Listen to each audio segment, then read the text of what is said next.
마태복음 24장은 우리가 이 세상의 종말, 예수님의 재림에 대해서 알 수 있는 장입니다.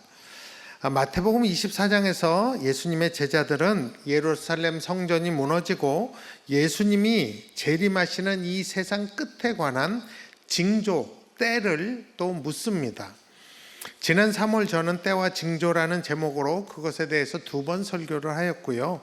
예루살렘 성전은 사실 솔로몬 왕 때 화려하게 지어졌지만 BC 586년에 바벨론에 의해서 무너졌고요. 그래서 포로로 사람들이 잡혀갔다 돌아와서 BC 516년경에 소규모로 재건이 됩니다. 그러다가 BC 20년경에 헤롯 대왕이 대대적으로 이 예루살렘 성전을 증개축을 하게 됩니다. 그래서 AD 63년경에 거의 83년 만에 완공이 됩니다. 그리고 AD 70년에 무너집니다. 그런데 이제 마태복음 24장에서 예수님께서 제자들에게 이 성전이 무너지겠다 말씀하신 때가 AD 한 30년경, 그러니까 이 건축이 진행 중일 때 이 말씀을 하신 것입니다. 아직도 화려하게 증축 중인 이 성전이 돌 위에 돌 하나 남지 않고 무너진다는 이 예수님의 충격적인 예언의 말씀에 제자들은 그러면 세상 종말이 오겠구나 라고 생각해서 예루살렘 성전이 무너지는 것과 세상의 끝을 같이 묶어서 질문을 한 것입니다.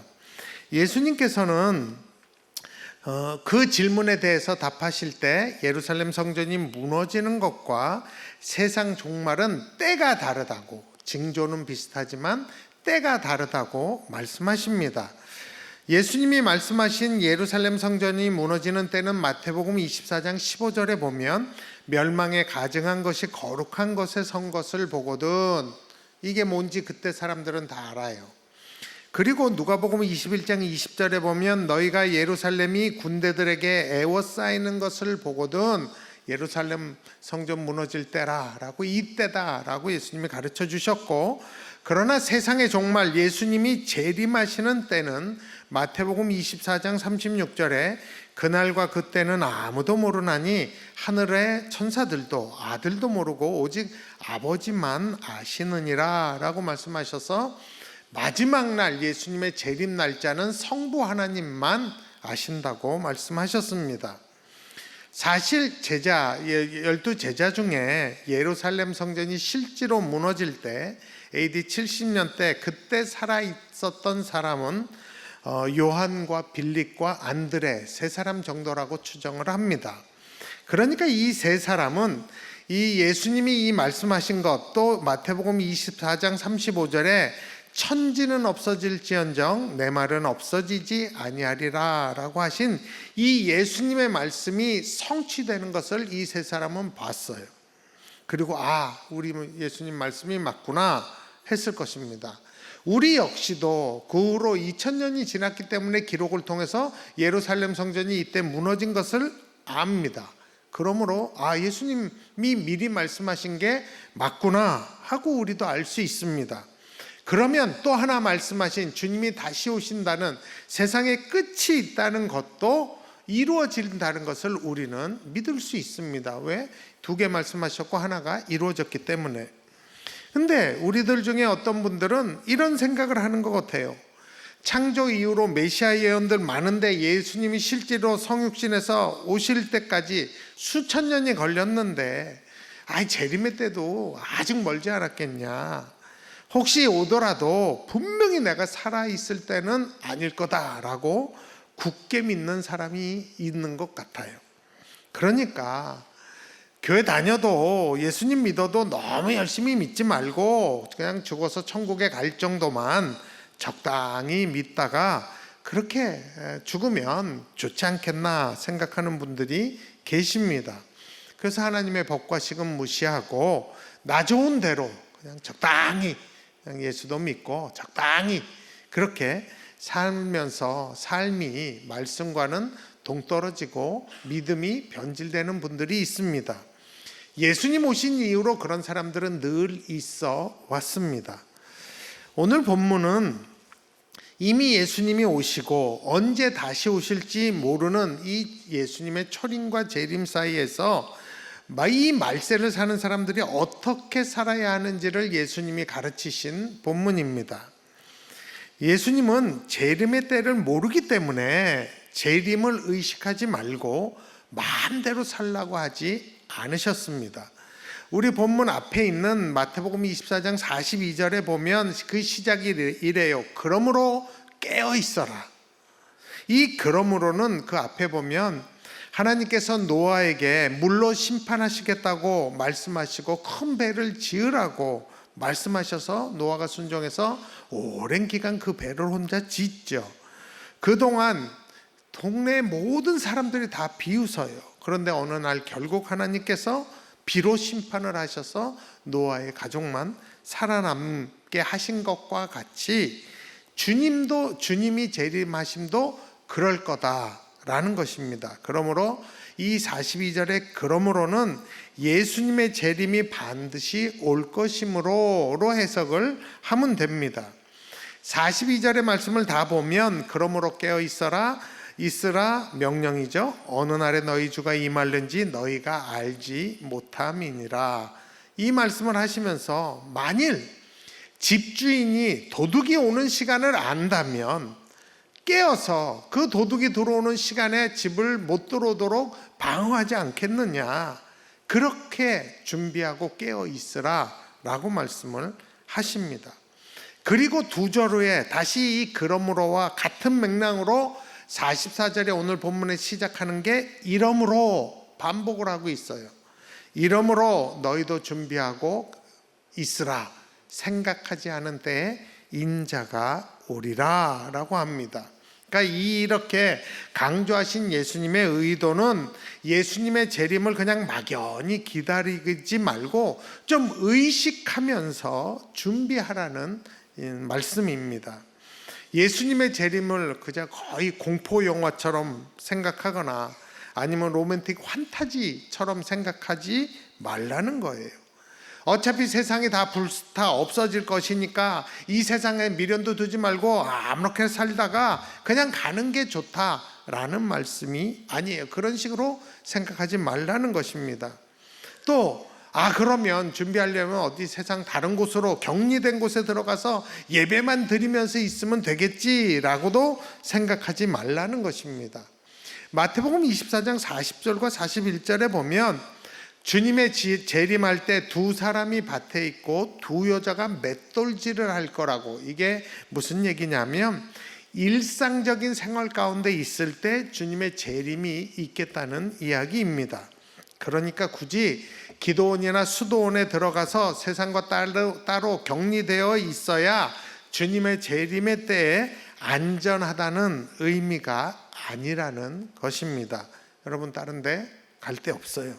주님이 수도사로 부르면 들어가시지만 일부러 재림을 준비하기 위하여 그럴 필요는 없습니다.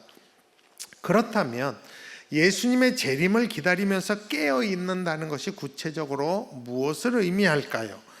주님의 재림을 기대하며 깨어 있어야 하는 우리가 어떻게 살아야 할까요? 그 모델을 오늘 본문 45절에서 주님은 주인이 맡긴 종 이야기를 하십니다. 정확한 재림의 때는 예수님도 모르시지만 어떤 삶의 형태로 재림을 준비하고 깨어서 맞이해야 복된 사람인가는 지금 예수님이 말씀하고 가르치고 계십니다. 우리가 다 같이 마태복음 24장 45절 46절을 한번 같이 다시 읽어봅니다. 같이 읽습니다. 충성되고 지혜 있는 종이 되어 주인에게 그 집 사람들을 맡아 때를 따라 양식을 나눠줄 자가 누구냐. 주인이 올 때 그 종이 이렇게 하는 것을 보면 그 종이 복이 있으리로다 합니다. 그러니까 예수님이 제시하는 모델이 있어요. 재림을 준비하며 깨어있는 게 이런 거다라고 이 말씀하신 것입니다. 구체적으로 첫 번째 깨어있는다는 게 뭐냐? 깨어있어 재림을 준비하는 삶은 주인의 집을 위해 맡겨진 것을 아는 청지기의 삶이다 라는 것이에요. 여기 보면 지금 주인이 자기 집을 위해서 일을 맡긴 사람이 종입니까? 아들입니까? 종이에요. 그게 무슨 뜻이냐면 그 집이 종의 소유가 아니라는 거예요. 주인의 것을 맡기는 다는 것이죠. 옛날에 이스라엘이나 옛날 우리나라나 다 이 종 제도가 있었잖아요. 근데 성경에도 보면 종이라고 다 똑같은 종이 아니라 주인이 좀 더 신뢰하는 종이 있어서 주인이 그에게 그 집의 모든 것을 맡기는 사람이 있죠. 구약의 대표적인 인물이 요셉과 같은 인물이죠. 그 종이 알아야 할 것은 이게 내게 아니다, 내가 맡은 사람이다 라는 것입니다. 하나님이신 우리 성자 예수님은 당신이 다시 오실 때까지 당신의 종들에게 당신의 것을 맡기십니다. 그러므로 그 종은, 맡은 종은 그것이 내 것이 아니라, 자기 것이 아니라 맡겨진 것이라는 것을 알고 있어야 합니다. 깨어있어 주님의 재림을 준비하는 자의 삶은 자기가 주인이 아니라 예수님이 주인이시라는 것을 알고 자신이 주님으로부터 맡겨진 자라는 것을 인식하고 있는 사람입니다. 내 것으로 생각하는 자가 아니라 주님의 것을 맡았다고 생각하는 자들, 즉 자기가 주인이 아니라 예수님이 주인이심을 믿고 사는 것이 바로 깨어있는 삶이라는 것입니다. 그렇다면 그 주인이 종에게 뭘 맡겼을까요? 이게 깨어있는 삶의 두 번째입니다. 두 번째로 주인은 종에게 그 집 사람들을 맡겼습니다. 주인이 종에게 맡긴 것은 재산이 우선이 아니에요. 물론 그 당시 문화에 보면 종도 주인의 재산에 들어가긴 했습니다. 그렇다면 본문에서 굳이 그 집 사람들이라고 표현하지 않고 그냥 뒤에 나오듯이 소유라고만 표현해도 됩니다. 근데 분명하게 원어를 보더라도 주인이 맡긴 것은 그 집 사람들이라고 원문에 나와 있습니다. 그렇다면 주인은 그 종에게 그 집 사람들을 맡기고 어떻게 하라고 했나요? 때를 따라 양식을 나눠주라 라고 합니다. 그러니까 주인이 신뢰하는 이 종에게 특별히 부탁한 건 뭐예요? 자기 집 사람들을 네가 돌보라는 거예요. 이 때를 따라 자신의 사람들에게 양식을 나눠주라는 이 주인의 부탁 속에서 저는 그 주인의 마음을 읽을 수 있다고 봅니다. 이 주인은 자기 집의 사람들을 너무 사랑하고 아끼는 사람입니다. 그래서 어느 재물이나 양떼나 자기의 가축들보다 자기 집의 사람들을 돌보라고 정확하게 우선적으로 중요하게 부탁한 거죠. 그러니까 이 주인이 우선적으로 중요하게 보는 건 뭐예요? 자기 집의 사람들입니다. 바로 이 점이 재림을 준비하고 깨어있는 삶이 무엇인지 우리에게 가르치고 있는 점입니다. 이와 같이 재림을 준비하고 깨어있는 삶, 두 번째는 하나님의 사람들을 돌보는 것입니다. 하나님이 맡기진 그 집 사람들은 첫 번째로는 같은 성도, 교회 안에 성도들이죠. 같은 믿음 공동체 안에 있는 성도들이에요. 교회 안에서 서로가 서로를 돌보는 것이 그 집 사람들을 맡은 자들이 해야 되는 일이에요. 근데 여러분, 그리스도의 재림은 목회자들에게만 해당되는 것이 아니기 때문에 이 말씀은 목회자들에게만 하시는 말씀이 절대 아닙니다.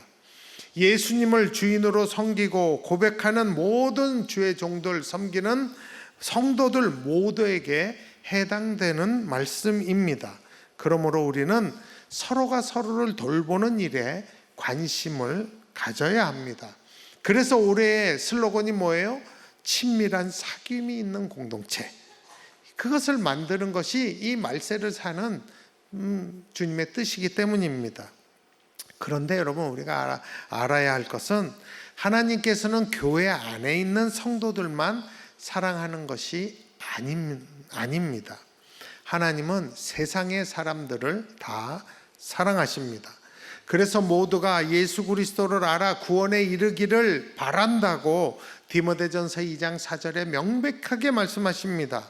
하나님은 모든 사람이 구원을 받으며 진리를 아는 데 이르기를 원하시느니라. 그러므로 우리가 재림을 준비하고 깨어 있는다면 우리는 우리와 같은 믿음 생활을 하는 이 성도들뿐만 아니라 미래의 하나님의 사람들까지, 지금은 우리 주변에 믿음을 갖지 않아도 미래의 성도들이 될 그 사람들까지 돌봐야 하는 것입니다. 그들에게 때를 따라 양식을 나누어 주어야 합니다. 그렇게 이웃과 열방을 사랑하고 가난하고 굶주리고 도움이 필요한 자를 때를 따라 돕는 삶이 바로 말세를 사는 깨어있는 삶이라는 것입니다. 높은 뜻 교회인 우리는 그것을 바로 보이지 않는 성전을 짓는 일이라고 우리가 명명을 하고 그렇게 믿고 힘쓰고 있습니다. 그래서 저는 감히 우리 높은 뜻 푸른교회가 보이지 않는 성전을 짓는 것은 이것이 바로 예수님의 재림을 준비하는 것이고 우리를 깨어있게 만드는 것이라고 저는 믿고 있습니다. 미얀마를 위해서 여러분들이 부활절 헌금해 주셨는데 어마어마하게 해주셨어요. 아직 정확한 통계는 안 나왔지만 거의 한 9천만 원 정도. 엄청난 일이죠. 저는 이게 말세를 사는 깨어있는 삶이라고 생각을 합니다. 너무너무 감사해요. 그러면 언제까지 그렇게 깨어 있어야 될까요? 깨어 있는 삶 세 번째는 주인이 올 때까지 깨어 있는 것입니다. 재림을 준비하며 깨어 있는 삶은 사람을 한 번만 돌보거나 한 번만 그렇게 하는 일이 아닙니다. 주인이 어느 때 오시더라도 여전히 그렇게 하고 있어야 하는 것입니다. 그래서 오늘 본문 46절에 주인이 올 때 그 종이 이렇게 하는 것을 보면이라고 말합니다. 그러니까 때를 따라 교인들을 사랑하고 이웃을 사랑하고 돌보는 것은 이벤트성이 아니라 우리의 삶의 형태, 즉 라이프 스타일이 되어야 한다는 이야기입니다. 예수님께서는 우리가 그런 삶 속에서 예수님의 재림을 맞이하기를 원하십니다. 그래서 정말 복된 삶은 오늘 예수님 말씀하시듯이 예수님이 언젠지 모르지만 다시 오셨을 때 여전히 그렇게 살고 있는 것이 복된 삶이라고 말씀하십니다. 그런데 오늘 본문 뒤에 보면 말세의 이 하나님의 집에 두 종류의 종들이 있다고 합니다. 45절에 보면 충성되고 지혜 있는 종이 나옵니다. 그는 주인이 자기에게 그 집 사람들을 맡겼다는 것을 알고 있고 때를 따라 그들에게 양식을 먹이며 그들을 돌보는 삶을 주인이 올 때까지 사는 종이 바로 충성되고 지혜 있는 종입니다. 반면에 48절에 보면 주인이 맡긴 자 중에 악한 종이 나옵니다. 그는 주인이 자기에게 그 집 사람들을 맡겼음에도 불구하고 돌봐야 할 사람들을 때리고 술 친구와 더불어 먹고 마시며 방탕하게 산 자들이라고 합니다. 여러분, 이 두 종의 차이점이 뭔지 아십니까? 오늘 성경에 나와요. 악한 종은 주인이 더디 오리라고 생각해서 그렇게 한 겁니다. 반면에 충성되고 지혜 있는 종은 주인이 곧 오실 거라고 인식하고 주인 앞에서 행하듯이 그렇게 한 사람이에요. 또 다른 중요한 차이는 충성되고 지혜 있는 종은 주인이 어떤 사람인지 잘 알고 그 주인을 사랑하는 그 종입니다.